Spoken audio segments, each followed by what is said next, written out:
Welcome to all of you who are here in the Ananda Palo Alto Temple, and for all those watching online. It's a joy for us to be here. I'm Naya Swami Pranaba, and this is Naya Swami Parvati, and we currently reside at Ananda Village, which is somewhere east of here. There's an interesting word that is in the yogic teachings, and the word is bhav. It's spelled B-H-A-V. B as in Bravo, H-A-V as in victory. And it has a number of different meanings if you see it in different ways. The ways that Swami Kriyananda gave it emphasis was one way that bhav is the essence of the divine. Bhav is the essence of God. And then the other variation on that he used and we used is bhav is the essence of how our relationship is with God. Interesting, isn't it?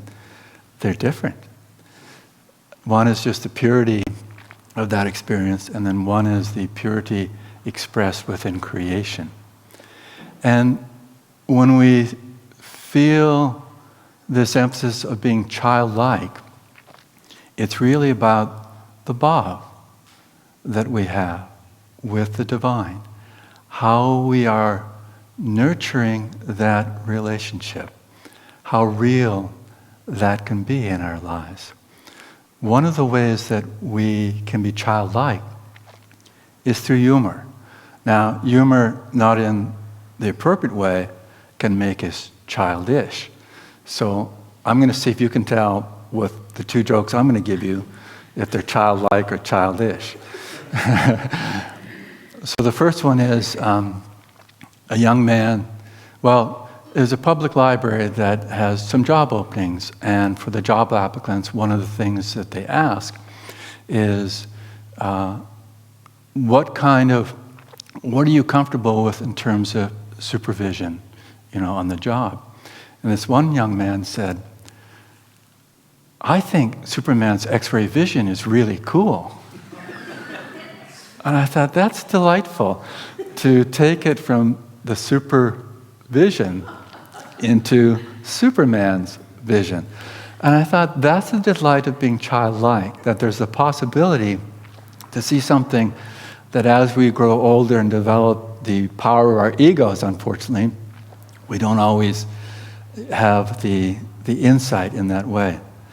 The other story is about a teacher. Nothing to do with our teachers here. But a teacher with a student is saying, so the composition on my dog that you handed in is the same as your brother's. Did you copy his? And he said, no, sir, it's the same dog. But isn't that true, that delight of seeing things from that filter, that it's, hopefully you appreciate it as being childlike and not childish, but it is sweet when we can ourselves develop that openness and be with not only God, but with life in every capacity that happens. Because the given in this created world, that one, it's duality, and secondly, it's Maya, it's delusion. In and of itself, the point when creation happened, it meant there was duality and delusion. And so when we feel we can reconstruct life to make it work for us, we're not quite tuning in the right way. Because as Sister Gyanamata, Yogananda's foremost female disciple, said, change no circumstance, change only me. We can go on endlessly, and people do. Maybe we've been part of that. We've tried desperately to change the world, or change our neighbor, or change our spouse, or change our friends to fit a mold that we think is really better for them. And it may or may not be better for them. That isn't the point. Is it, how are we able to find ourselves as an instrument and releasing the attachment of the outcome? That, as we all know, is supervision difficult. It's just not an easy thing to land upside with, because we see the tremendous challenges in the world around us. I mean, I think all of us everywhere realize these are just challenging times.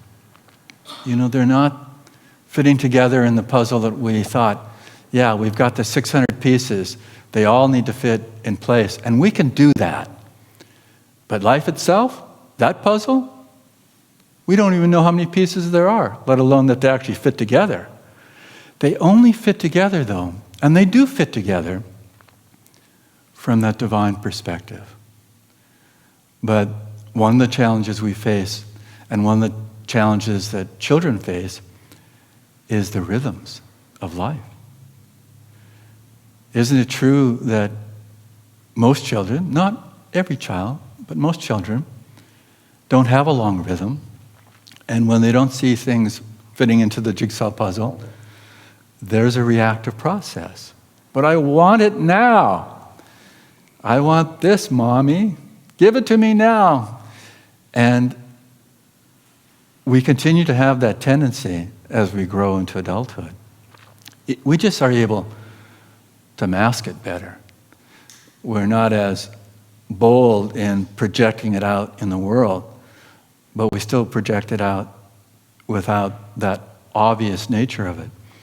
And so what we're given as really the task in our lifetime is to say, how do I remain in the depths of contentment, whatever happens? And that's really childlike. It's really the essence of just that purity that we have being a child. But the childishness is when we demand of the world, my way needs to happen in that way. And so Paramhansa Yogananda not only emphasized what Parvati read in the affirmation reading about being even-minded and cheerful, he talked about other aspects. But I was remembering seeing Gary McSweeney, that when Parvati and I, along with some others, Krishnadas and Uma, started Ananda Seattle quite a few years ago, that Gary was up there actually when we initiated the beginning of that. You and Indira came up. But one of the classes we gave, and I don't know if, Gary, you were there, but we had a real good turnout. I think there were 36 people in a rented facility, because we hadn't gotten a physical center for Ananda Seattle yet. And I was making this point about being even-minded and cheerful all the time. And at the break, this man came up to me and said, you know, I think that's pretty wimpy sounding. I mean, just really boldly just said it. That's just for wimps. And then, interesting enough, I was just, I don't know where I was, but I caught this interview with a previous football athlete star that's now in the the broadcasting part of football, professional football. And he'd been through 2 marriages, 2 divorces. And he said it was really a struggle, especially the last one, which had ended, the last marriage ended a few years ago. And he said, I forget the actual phrasing, what he said, but he said, contentment is the bane of my existence. Meaning that I'm not going to settle for contentment. But isn't that true for a lot of people? And why that is? Because they don't have the inner experience of what contentment is. Now, remember, it's important for us to really have this discernment that contentment is not the same as satisfaction. You know, I remember as a school kid, you had excellent, very good, good, satisfactory, and you're out of the picture, kid. And I always thought, hey, satisfactory is not where I want to be. I want to, jump higher than that.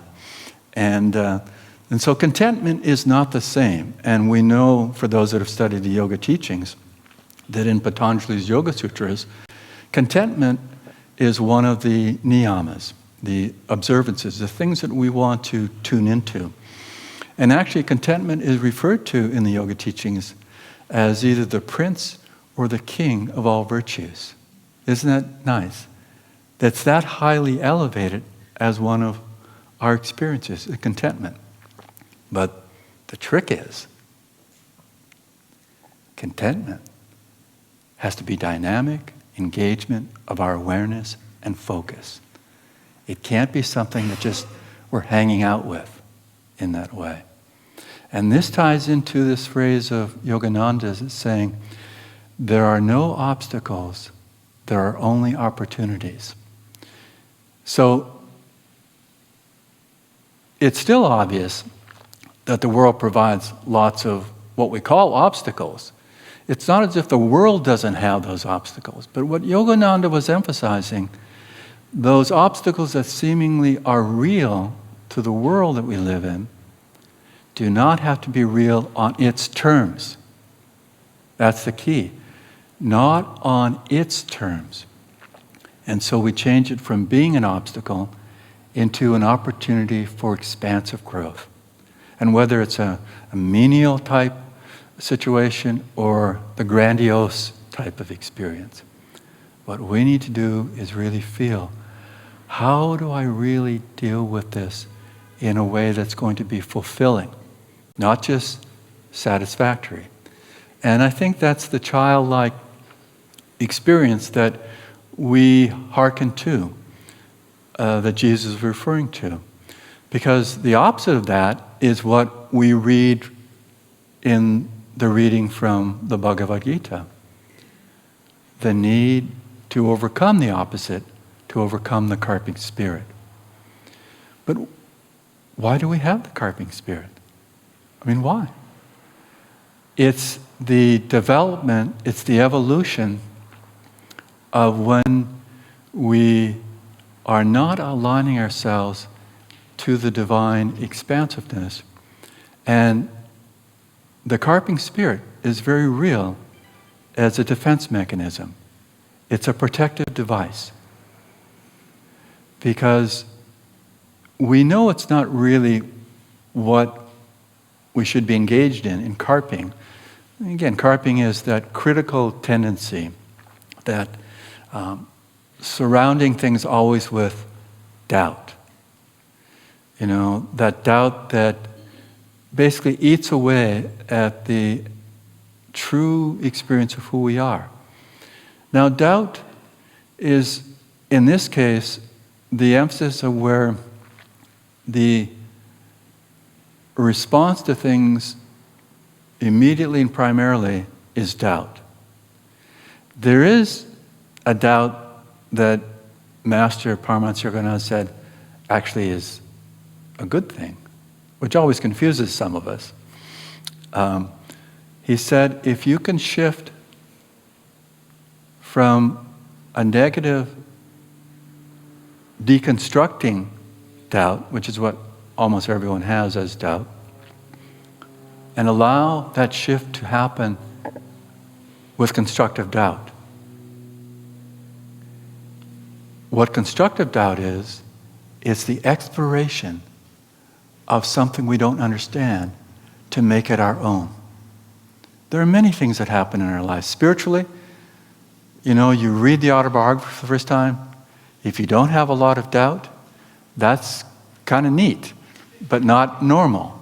I mean, again, Swami Kriyananda will say this time and time and time again, that in that very first chapter, when Yogananda's father is going with one of his colleague workers and they go past a wheat field and Lahiri Mahashai manifests in that wheat field.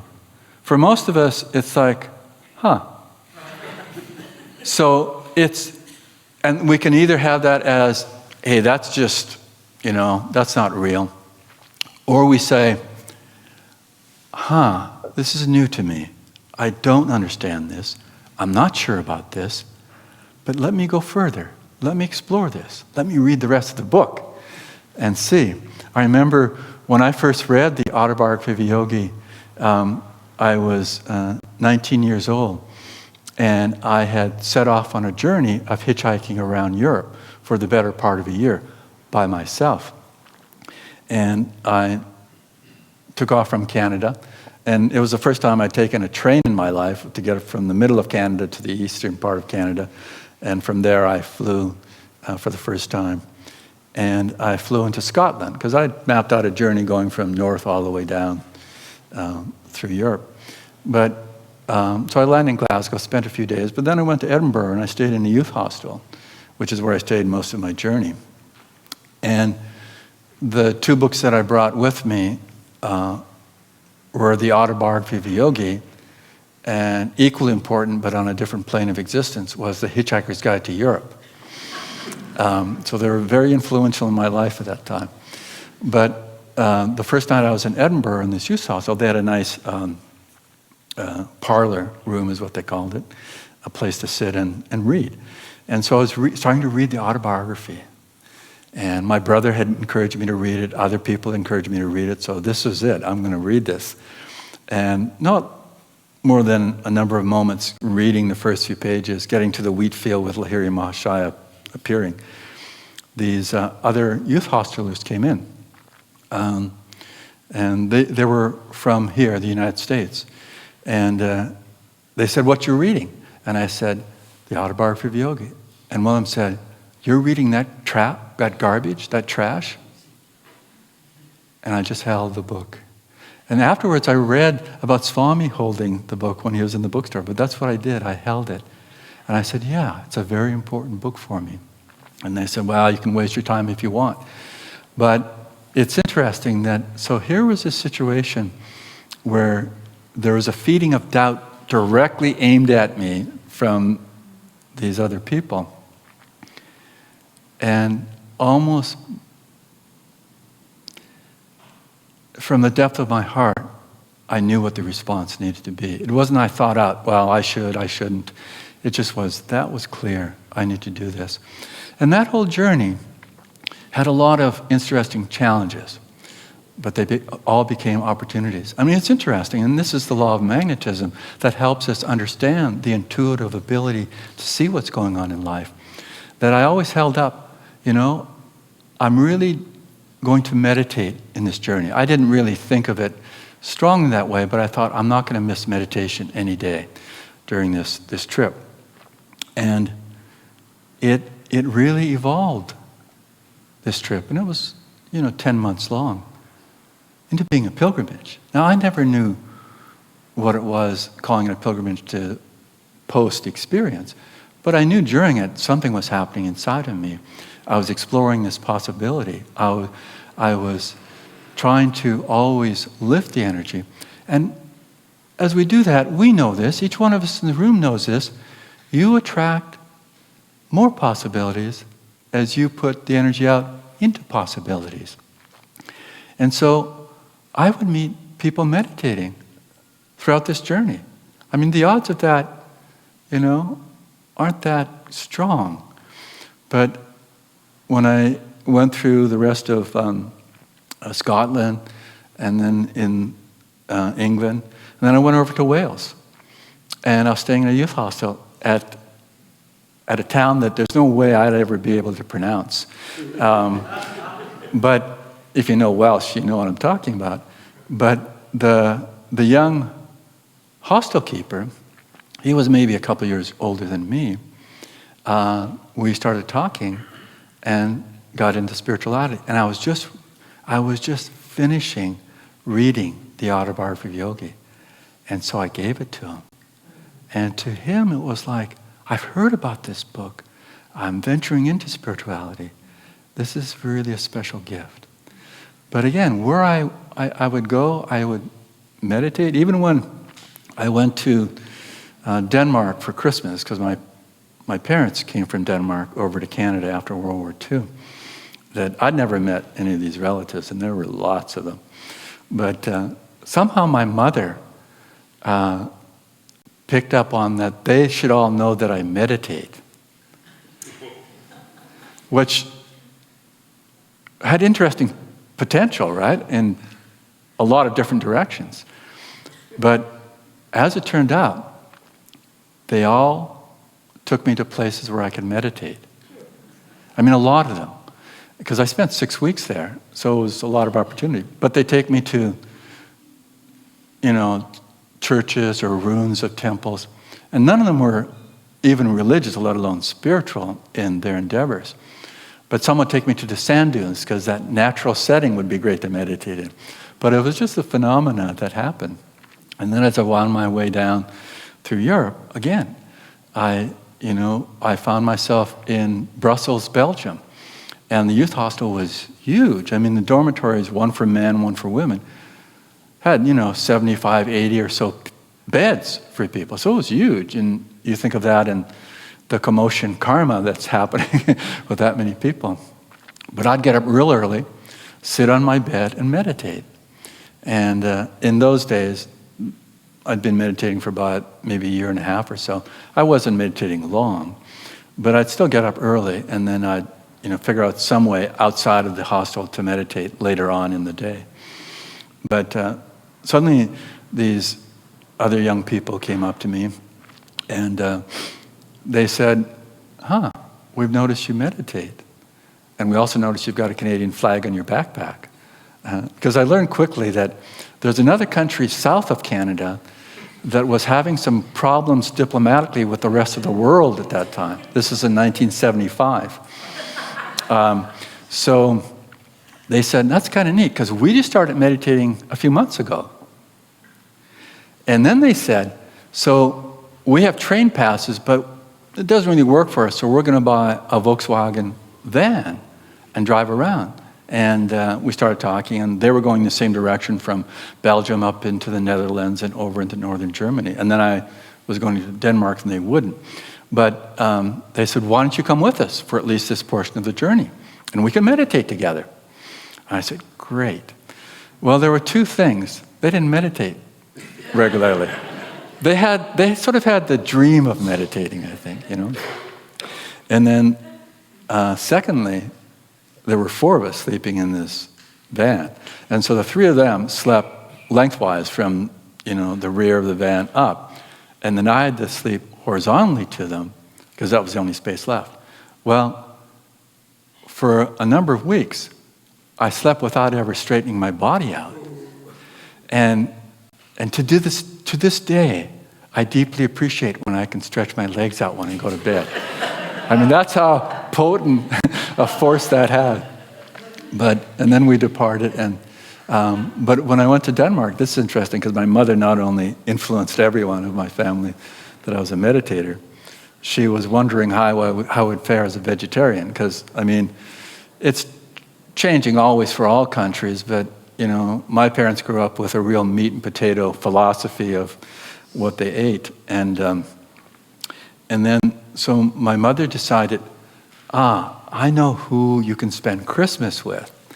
And so I got there, and it was one of my mother's sisters, an aunt of mine. And she had 2 daughters, so cousins of mine, one was older and one was younger than me. And then, so that first dinner in Denmark with my relatives, they pull out Loma Linda vegetarian canned chicken. It's like, huh? And because they, unlike most Danish people that went to church, the state church is the Lutheran church. So they were Seventh-day Adventists, which is what Loma Linda is, down the coast from here is Loma Linda. But so that was interesting.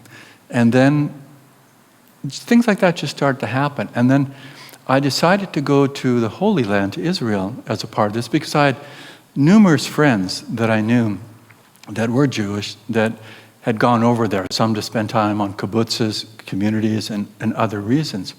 And so I decided I'd hook up with them. But it took me a while to figure out where the heck they were. Well, they were in the desert, the Sinai Desert, at the northern tip of it, where the Gulf of Eilat is off the Red Sea. And at that point in 1975, it was occupied land by Israel. They had taken that property in the Six-Day War in 1967. So, and it's a kind of resort town area, and then it's just the desert stretching out west for the whole Sinai Desert. So this is the eastern edge of it. And so I finally found these friends, and they were all camped out in the desert. They had many people, there's probably 24 people, along with part of them my friends. But they had taken over some abandoned Bedouin, the Arabic tribe, Bedouin, the wanderers, their sites of housing that didn't have roofs anymore. They had left them behind. And every night we would get together in a potluck, meal together. And afterwards we would enjoy time together. And there were a few people that had guitars, and they would play songs. And so a lot of the songs, this is 1975, so for those that don't remember 1975 music, Donovan, Cat Stevens, so they would play those songs. And then suddenly, this song was being sung. Listen, listen, listen to my heart's song. And I thought, oh, that sounds familiar. Because I'd bought Yogananda's 2 record albums, the vinyl record albums, Songs and Chants and something else. And I thought, this is from Yogananda. Because I hadn't started on this path at that time. But anyways, and I said, where's that from? Oh, this is one of Yogananda's pieces of music. And so that chant to me, of course, has a deep resonance in my heart because of that. But again, everywhere I went, people would say, do you meditate?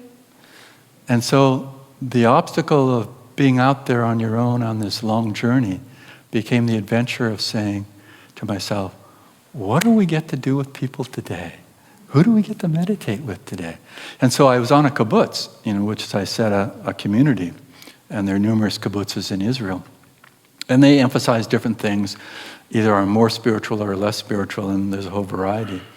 But I was on a small kibbutz. I sought out one that was fairly small. I mean, this kibbutz was the same size as Ananda village was at around that time. It had 120 or so people. And so I thought, okay, great, because I got to do karma yoga. Basically, I worked in the vineyards, helping to prune and get the vines ready for production. And then they would, like most karma yoga programs, they would make you serve in the cleanup kitchen as well. But the first meal, I thought, I'm a vegetarian, and I'm just going to have to eat what they eat, but I'm not going to eat, anything but vegetarian.